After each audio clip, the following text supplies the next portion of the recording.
Gambia may be one of Africa's smallest countries, but it more than punches above its weight on the international stage. How are you? As you say, not just because of its president's views on homosexuality or on relations with the West, but because of his ambitious plan called Vision 2016, which aims to make the Gambia self-sufficient in rice by the end of 2015. I'm Henry Bonsu, and this is Face to Face.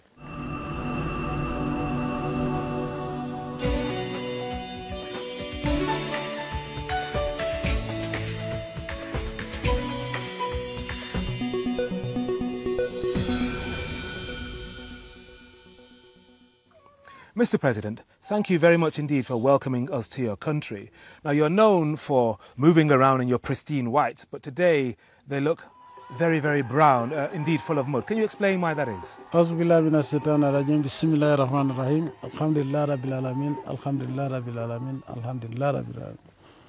of all, I want to welcome you to the Gambia.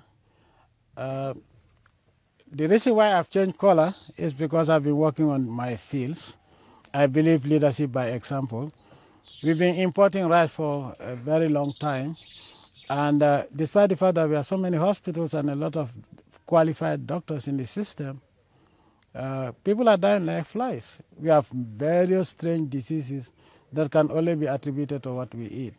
So in order to address that issue, we have to grow what we eat and eat what we grow. But Mr. President, in order to scale up, it's going to involve a change of so many different things, not least culture, machinery, output. How on earth are you going to do that? Well, it is a very simple matter. All we need is just small machinery. And then, of course, the only time we need machinery would be harvesting, because you can see that if we didn't have the number of people that are here, we'll suffer post-harvest losses. But what is more important is the determination and the political will to do so.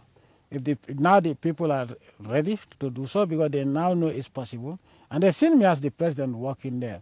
Leadership, because if I talk and I didn't do anything, they'll say, oh, he's just sitting in the office and talking. So you're talking about leadership by example? Leadership by example. But to scale up from Gambia producing 15% of what it consumes in terms of rice to 100% by 2016, yeah, that's a fantastic ambition. How on earth can you manage to turn around the current situation in such a short time? Well, the fields you've seen so far, this is just less than 25% of the fields that have cultivated from May this year up to now.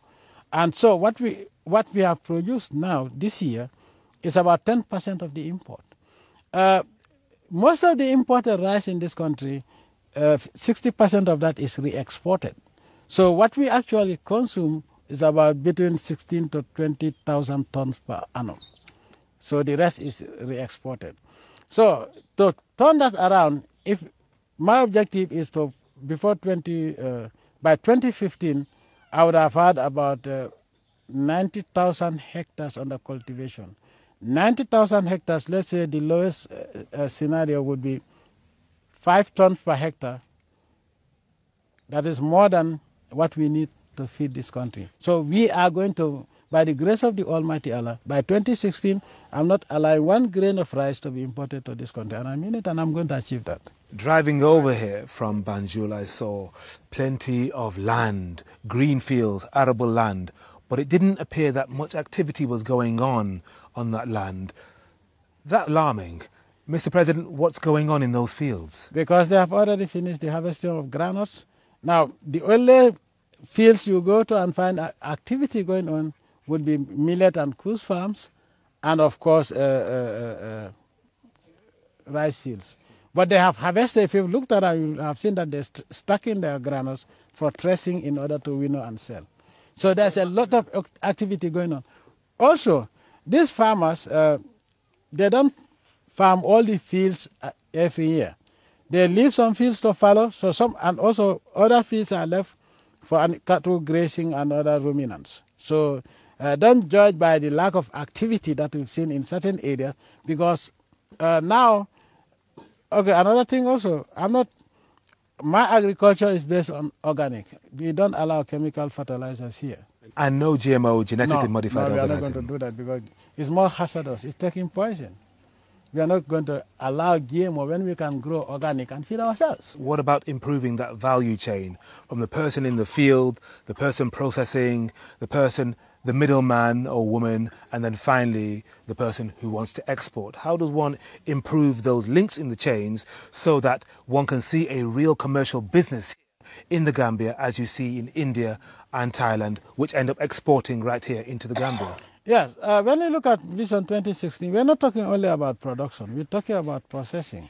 Because without processing, the farmers become discouraged, because like these farmers, if you tell them to grow watermelon next year, they're going to say, oh, the last year melon, nobody bought it. And nobody's buying it because the market is flooded.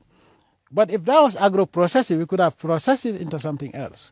So agro-processing is an integral part of Vision 2016. We don't want to export rice, raw rice or whatever, unprocessed rice. Whatever we produce locally will be value added. We're going to process. So we're going to spend almost, by the grace of the Almighty Allah, about $200 million in agro-processing and mechanizing agriculture, but basically in agro-processing, because also mangoes, we have a problem. We imported mango juice costs more than a ton of fresh mangoes in this country. And that mango juice, if you look at it, is just made of mango flavor, but it's 90% water. I get the impression that this isn't just about healthcare, it isn't just about nourishment, it's also political for you. If so, explain how. Semi-political, because the West is using food aid as a weapon as well. And of course also for your independence. With the flooding, weather change in the major rice producing countries, if you cannot feed yourself, you cannot be independent.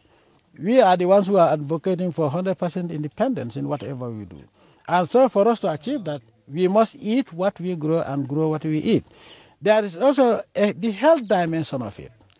What we eat, if we know how it is grown, then we'll be able to control our health. Because without a healthy nation, Gambia can never be a prosperous nation. And how do we assure a healthy nation when we eat something that is grown outside and we don't even know how it is grown, and grown mainly for export? But Mr. President, there are lots of international organizations that are aid and donors and partners with your own country. You point your finger at them, but they would say, look, we're helping the Gambian people. Why would you attack us? Where did they help us? They would say that they are giving food aid, they would say that they're giving budgetary support, a whole range of things that the IMF, the World Bank, the EU would say they want to partner with you in. They're not helping me. If the West refund to Africa what they have looted for the past 400 years, plus 25 interest, they're not giving us any aid. They're giving us back something that is infinitesimal compared to what they have taken from us. So they're not giving me any aid. They're not giving me any favors. Let them give me back what they've taken for 400 years and see whether I'll ask them for anything. So they're not giving me aid. In fact, that's even an insult. If you take a bull and then give me only the horns, and you tell me you are helping me, that's an insult. Is that one of the reasons why you like to point the finger at the West so much? Because deep down you think they haven't repaired and recompensed Africa for what they've taken out over all these years? No, that's not the reason. The reason is that the West has always been ungrateful. Abject poverty drove Europeans to Africa. And they exploited us for 400 years. In those years, there has never been any election. There were no parliamentary systems. After 400 years of looting Africa, they turn around. Some of us have to take up arms and kick them out. Now they come around and give us lectures about democracy and human rights. When in their own countries, there's no democracy. Where's the democracy for blacks in the UK or blacks anywhere in Europe?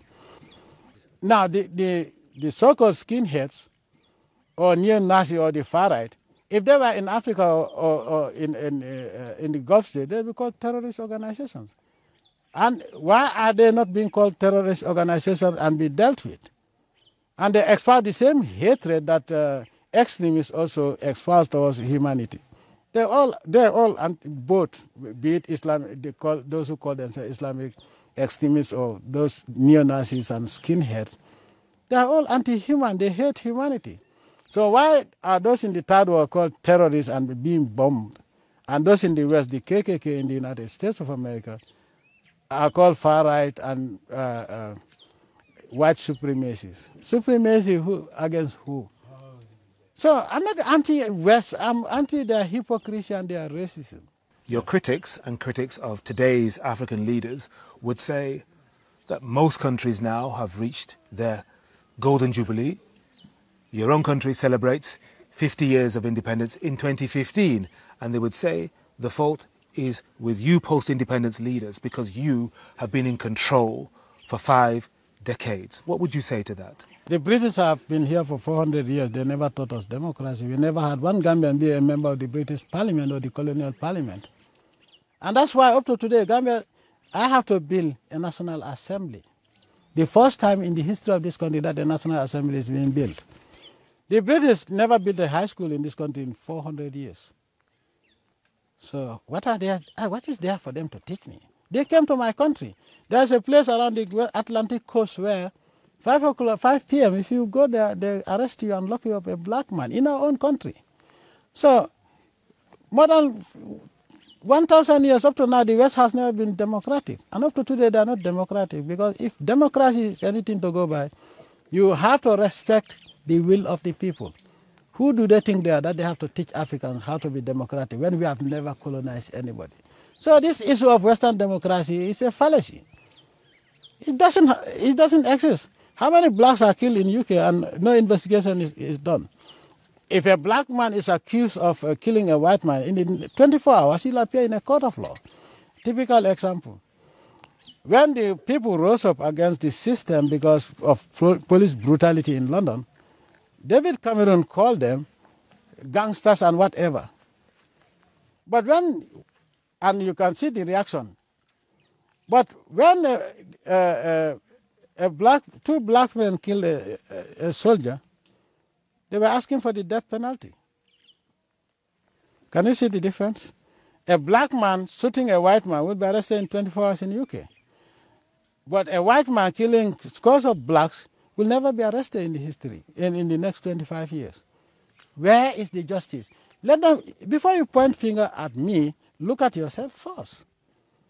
If you live in a glass house, don't throw stones. After all, they came to Africa.